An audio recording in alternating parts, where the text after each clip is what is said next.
L'EIVI non passa in consiglio la pratica sugli equilibri di bilancio contrari al metodo usato dalla Giunta, i 4 consiglieri ormai defilati dalla maggioranza, il Comune rischia il commissariamento. Il biodigestore ad Isolona di Orero non si fa la città metropolitana ha stralciato il progetto, ha approvato all'unanimità 2 emendamenti, quello di Elio Cuneo del PD e uno proposto dalla maggioranza. Un gesto di affidamento a Maria di tutti gli ammalati nel cortile dell'ospedale di Lavagna, la preghiera che ha concluso i festeggiamenti in onore di Nostra Signora del Carmine.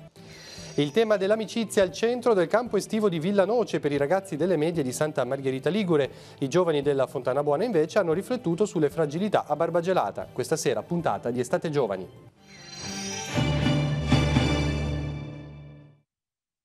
Buongiorno a tutti, bentornati al TG13. Il Comune di Levi rischia il commissariamento. Nel Consiglio Comunale di ieri sera, infatti, non è passata la pratica relativa agli equilibri di bilancio. In discussione una variazione che consentiva la realizzazione di lavori agli impianti sportivi. Contrari 4 consiglieri di maggioranza che da tempo fanno gruppo a sé. Ora c'è tempo sino a fine mese per rivedere la pratica e convocare, nel caso, un nuovo Consiglio. I dettagli nel primo servizio. Il Comune di Levi rischia il commissariamento. In Consiglio Comunale la pratica relativa agli equilibri di bilancio non è passata. Questa mattina c'è stata la comunicazione alla Prefettura, ma ci sono varie strade aperte, tra cui la convocazione di un nuovo Consiglio entro il 31 luglio. Per questo motivo il commissariamento per ora è un rischio. Partiamo da ieri sera. Il documento prevedeva il voto di una variante di bilancio per l'utilizzo di spazi finanziari pari a 300.000 euro da investire negli impianti sportivi leivesi, in particolare il campo di San Bartolomeo e la palestra. La pratica ha ricevuto il voto contrario del gruppo composto da Roberta Podestà, Michele Marino, Luca Manfredini e Andrina Solari, ormai gruppo a sé rispetto alla maggioranza. Contraria anche Daniela Prato dell'opposizione, astenuto Antonio Giorgio Solari. Non siamo contro i lavori, ma contro il metodo, spiega Roberta Podestà. Si rischiano interventi a spot senza una programmazione futura. Chi sarà a gestire gli impianti? Domanda la consigliera. Che idee ci sono a monte? E cita un esempio. Abbiamo speso 40.000 euro per evitare che entrasse la pioggia negli spogliatoi, ma non è servita un granché. Sulla richiesta di un metodo più lungimirante e di una maggiore condivisione dunque la pratica non è passata. Di qui il rischio commissariamento che, dice oggi il sindaco Vittorio Centanaro, non è per cattivo governo o per problemi gravi, di qui la perplessità e l'amarezza del primo cittadino che spiega: il comune è sano, c'è un avanzo di bilancio di 600-700 mila euro e sugli spazi finanziari avevano dato parere positivo sia i revisori dei conti sia l'ufficio di ragioneria. Forse, ammette, si poteva presentare la pratica fuori dagli equilibri di bilancio. Di qui il rischio commissariamento fino alle elezioni del 2019, tuttavia c'è tempo sino al 31 luglio affinché la questione venga rivista e ripresentata in un nuovo Consiglio Comunale. Gli scenari sono aperti in attesa della decisione del prefetto. Se ci saranno cambiamenti, assicura Roberta Podestà, li valuteremo non con l'intento di far cadere la Giunta, ma continuando ad essere propositivi. Ora andiamo in Val Fontana Buona, il biodigestore ad Isolona di Orero non si farà. La città metropolitana infatti ha cancellato il progetto. La svolta c'è stata ieri durante il Consiglio a Genova. All'unanimità è stato votato l'emendamento di Elio Cuneo del PD, al quale si è aggiunto quello del consigliere di maggioranza Simone Ferrero. Il biodigestore, spiega Cuneo, era inutile e spaventava la popolazione. Sentiamo. Al suo emendamento si è aggiunto anche quello della maggioranza, poi c'è stato l'intervento di Bucci, in questo senso c'è stato, come dire, anche un accordo di intenti su questa pratica? Sì, diversamente dalla settimana scorsa, quando la stessa pratica passata in commissione con lo stesso mio emendamento aveva trovato l'ostilità della maggioranza, ieri a seguito di un intervento, devo dire, molto lodevole del sindaco Bucci a favore di questo territorio, anche la maggioranza ha convenuto che fosse utile lo stralcio di questa ipotesi e ha presentato alla maggioranza stessa un emendamento simile al mio. Ecco. Quali erano le criticità di un biodigestore a Isolona di Orero? Erano criticità legate al fatto che la VAS non si era potuta esprimere in quanto non conosceva bene l'opera, si sapeva un po' poco di questo impianto, non si sapeva la durata, la capacità, la collocazione precisa, quindi c'era un problema della distanza da abitazione, distanza da fiumi non chiare, quindi la VAS aveva detto che non poteva in questo momento esprimere ancora un giudizio definitivo. E poi l'altra criticità era legata alla popolazione che era preoccupatissima per questo possibile impianto. comunque era un impianto che non serviva alla valle, perché la Val Fontanabuona utilizza già per lo smaltimento del proprio umido l'impianto che è collocato presso l'impianto di Rio Marsiglia. Io credo che la Val Fontanabuona sull'aspetto rifiuti abbia fatto e stia facendo la sua parte con un impianto che è all'avanguardia e che sta sostenendo non solo il problema dei rifiuti della valle, ma anche di altri comuni che in questo momento stanno conferendo in quell'impianto. Quindi di per sé ad oggi non c'è bisogno di un'alternativa per questa zona? Essendo dal piano stesso considerato un'ipotesi residua, direi che comunque il piano sta in piedi lo stesso. Ecco. Quindi stralcio vuol dire cancellata, non rimandata? Assolutamente, tutto quello che riguardava l'ipotesi di una collocazione di un biodigestore sulla zona isolone di Orera è stato completamente stralciato dal piano dei rifiuti della città metropolitana. Siamo ora all'informazione religiosa, veniamo in diocesi. La preghiera mariana nell'atrio dell'ospedale di Lavagna di fatto ha concluso i festeggiamenti patronali in onore di Nostra Signora del Carmine. Il momento si è rinnovato anche quest'anno come gesto di affidamento a Maria di tutte le persone ammalate e sofferenti. Siamo andati a vedere. Qual è l'importanza di questo momento di preghiera in mezzo ai malati? Ma tutti gli anni per la Madonna del Carmine nel santuario qui di Lavagna c'è un momento di preghiera per gli ammalati con gli ammalati da tantissimi anni, proprio il giorno dopo la festa liturgica. E uno degli operatori l'anno scorso mi ha detto: come mai in ospedale non si fa niente? E allora nello stesso giorno che oggi c'è stata la messa, la preghiera in santuario, abbiamo pensato di fare anche qua, in questo che è un santuario in qualche modo, perché è un luogo anche di preghiera l'ospedale, quindi di sofferenza senz'altro, si spera di guarigione, e la Madonna ci aiuta in questo, ecco, sia nell'accettazione e sia nel percorso anche di guarigione, quindi di ripresa, e quindi gli chiediamo questo. Molto spesso si dice pregare per i malati, ma pregare con i malati è un passo ulteriore avanti. Certamente sì, noi pensiamo spesso che il malato sia in una situazione totalmente passiva, in qualche modo lo è, e in alcuni momenti, ma in realtà invece da una parte a volte si ripensano delle cose durante il tempo della malattia, anche rispetto alla fede, che può essere andare un po' in crisi o riattaccarsi di più, è comunque qualcosa a che fare col mistero di Dio. E poi anche credo che non ci rendiamo conto da malati anche eventualmente di quanta importante è la testimonianza di una persona che si affida al Signore nel momento difficile. Ecco, allora un malato che vive anche un momento di testimonianza in cui si affida al Signore nel momento difficile veramente incide tanto rispetto ai propri cari, alle persone che è intorno. Ecco. Quindi in questo senso sì, non è per niente passivo che è un malato. Ora spazio all'economia, come di consueto il giovedì, le recenti novità fiscali in vigore, tra cui il pagamento degli stipendi, il redditometro e le questioni dello split payment e della scatola nera per le assicurazioni sono al centro della scheda della settimana. La vediamo.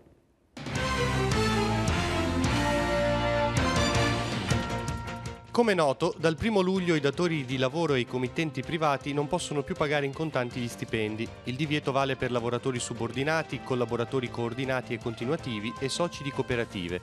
Le uniche forme di pagamento ammesse sono bonifici, pagamenti elettronici o in contanti presso sportelli bancari o postali, assegni bancari o postali. Le sanzioni vanno da 1.000 a 5.000 euro per il datore di lavoro che viola l'obbligo. I pagamenti alle colf e alle badanti sono escluse dal nuovo obbligo, ma a certe condizioni. A decorrere dal 14 luglio le fatture emesse dai professionisti nei confronti della pubblica amministrazione non sono più soggette allo split payment, il metodo che prevede la scissione dei pagamenti per quanto riguarda la liquidazione dell'IVA. Ciascun rinnovo di contratto di lavoro a termine, anche in somministrazione, prevede un contributo aggiuntivo dello 0,5%. Il rincaro si aggiunge a quello già introdotto nel 2013 per effetto della legge Fornero, che aveva previsto un aumento dell'1,4%. Aiuti di Stato alle imprese. Qualora entro i 5 anni successivi dall'ottenimento di un aiuto di Stato venga ridotta l'occupazione di oltre il 10% nell'unità produttiva interessata, l'azienda è tenuta alla restituzione totale o parziale dell'agevolazione. C'è poi la questione del redditometro in stand-by. Viene infatti congelato l'accertamento con il cosiddetto redditometro per i controlli dal 2016. Restano validi tutti gli inviti ai contribuenti fino all'anno d'imposta 2015. E infine la scatola nera. Il Ministero delle Infrastrutture e dei Trasporti ha pubblicato una bozza di decreto ministeriale che prevede le modalità di attuazione degli sconti obbligatori sull'assicurazione professionale per chi ha la scatola nera, cioè il dispositivo per la registrazione dei dati applicato in particolare sulle auto. La pubblica consultazione è stata avviata il 9 di luglio. Torna anche quest'anno la manifestazione sportiva benefica promossa dall'associazione Et Labora, che si terrà nel giardino della scuola Maria Luigia di Chiavari in via Santa Chiara. Si tratta di un piccolo torneo di calcio a cui parteciperanno le squadre Y Lab, Y Scout, Noise Feed e Magil. A seguire dalle 19 si terrà l'aperitivo e la cena a base di piatti tipici locali. Lo scopo del progetto è quello di sostenere l'associazione che da tempo si occupa di accompagnare gradualmente nel mondo del lavoro ragazzi che stanno affrontando un momento di difficoltà. Con la sfilata di musici e sbandieratori si è aperta la terza edizione del torneo di calcio dei Sestieri di Lavagna. Vedete le immagini. 90 i ragazzi in campo alla conquista del titolo. Nell'anno del 70° anniversario della Torta dei Fieschi, il torneo torna ai vecchi splendori e apre le porte dello Stadio Riboli ai bambini e ai ragazzi residenti a Lavagna. I figuranti, in costume d'epoca, hanno intrattenuto il pubblico con le loro esibizioni, seguiti dai rappresentanti delle squadre capitanate dai gonfaloni dei Sestieri. Arrivati al campo c'è stata una breve presentazione, poi il fischio d'inizio. In una sola settimana saranno disputate 3 partite per sera, in orario che va dalle 19 in avanti per la conquista del titolo di campione, attualmente detenuto per quanto riguarda i piccoli dal Sestiere San Salvatore e per i grandi dal Sestiere Moggia. La finale è in programma il 25 luglio. L'organizzazione, lo ricordiamo, è del Centro Sportivo Italiano e del gruppo di storico Sestieri di Lavagna con la collaborazione dell'Istituto Comprensivo Lavagnese. Linea alla rassegna stampa, poi ci ritroviamo con gli aggiornamenti e gli altri servizi. Parole e naufragi, questo è il titolo di Avvenire, si litiga sui salvataggi, un'altra nave va a picco, 50 morti a Cipro, Tunisia bloccati in 40, ancora giallo sulla donna e il bimbo lasciati in mare, Bonafede Moavero, porti libici non sicuri, Mattarella, l'accoglienza è un valore chiave, profughi dal Viminale, si insiste, meno protezione. E poi nomine e legittima difesa nel governo, c'è tensione, alla vigilanza Rai un ex uomo Mediaset, armi, Movimento 5 Stelle frena la Lega. Confindustria va all'attacco e Di Maio dice solo terrore psicologico, ci sono contrarietà sul decreto dignità.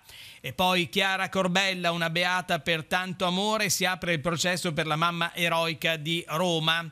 Passiamo alla prima pagina del secolo XIX all'Italia. Il piano Toninelli va nazionalizzata, decreto dignità e scontro, lite governo industriali, ma anche scintille tra Lega e Movimento 5 Stelle su nomina e legittima difesa.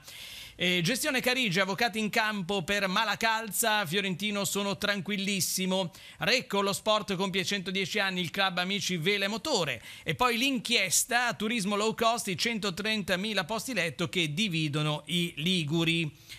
Veniamo sul Levante, Tiguglio olio buono e bassa acidità, ma se ne produce ancora troppo poco. Il settore è in ripresa dopo la rivincita sulla mosca olearia, serve puntare sulla qualità e superare la frammentazione. Tutto questo in vista del premio Levi 2018 per l'olio d'oliva. Francesco Bruzzo, capo dei panel assaggiatori, dice c'è un mercato che chiede questo prodotto. E a Levi nel fine settimana gastronomia, premi e tanta musica per tutti. Ancora dal secolo XIX, Lavagna, all'oratorio rinascono i Maragliano, presentati gli interventi di recupero della cassa processionale datata 1733 e del prezioso crocifisso detto Lavagnun, 1150 lire, quanto è stato il costo della scultura pagata dai confratelli il 15 maggio 1733. E poi a Sant'Anna, 50 anni della parrocchia, grande festa iniziando con domenica la diretta su Rai 1 della messa presieduta dal arcivescovo di Genova, il cardinale Angelo Bagnasco. E a proposito di Genova, ora passiamo la linea ai colleghi de Il Cittadino. Nel Cittadino di questa settimana un'estate alternativa è l'esperienza coinvolgente dei campi estivi, impegnati soprattutto parrocchie, associazioni, movimenti, scuole cattoliche. Tra gli obiettivi ci sono la crescita dell'appartenenza ecclesiale, la personale esperienza spirituale e la valorizzazione dell'amicizia tra i partecipanti. Visitati tutti i vicariati. Con l'incontro del cardinale Agavi il 10 luglio scorso si sono concluse le visite del cardinale arcivescovo ai 27 vicariati dell'arcidiocesi, che erano iniziate il 15 novembre in San Teodoro. Ho sempre Genova nel cuore. Il Cardinal Tarcisio Bertone, domenica 15 luglio, ha celebrato messa al Santuario della Madonna della Guardia. Emergenza migranti. La Chiesa in Europa. Per notizie all'interno del giornale visitate il nostro sito www.ilcittadino.ge.it. Grazie.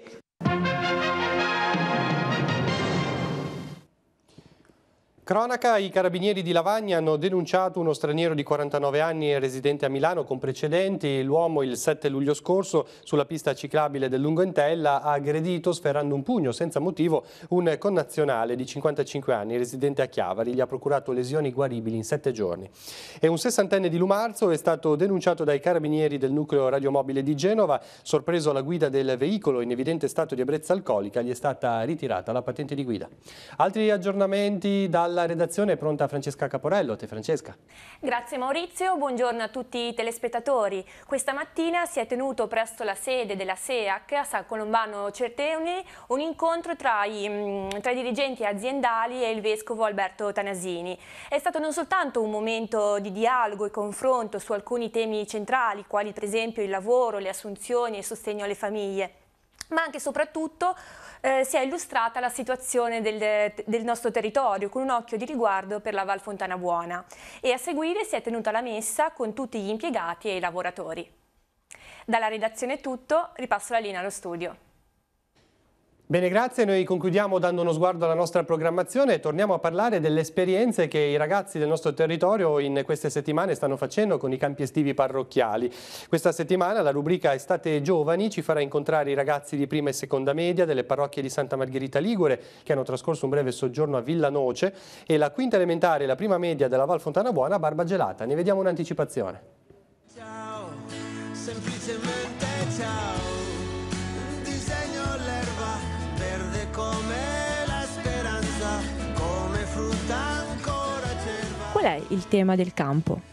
Il tema che ci ha accompagnato in questo campo dei discepoli è il tema dell'amicizia, l'amicizia con Gesù, l'amicizia tra di noi e l'amicizia dentro la comunità cristiana.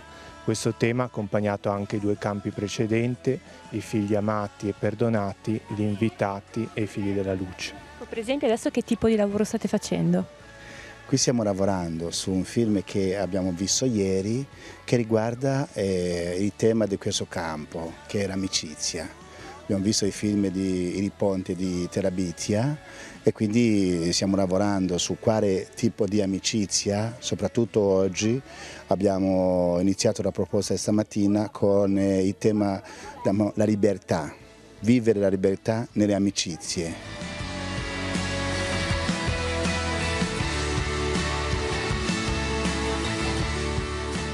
Spieghi qual è il tema del campo e perché è stato scelto? E abbiamo scelto il tema della fragilità. La fragilità come elemento che appartiene alla vita di ciascuno. E in questo senso il primo passaggio che ci proponiamo è un passaggio di onestà e di rapacificazione con se stessi. Come mai hai deciso di tornare? Perché è divertente, mi piace. Poi è il primo campo che faccio dormendo in un altro campo, quindi è bello. Quali sono le cose più belle secondo te che si fanno al campo? In questo campo le cose più belle sono anzitutto che dormi qua con tutti i tuoi amici, quindi ti puoi divertire.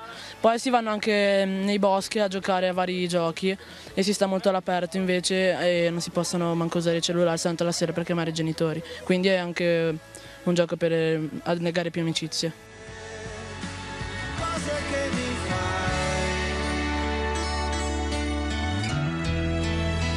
provare.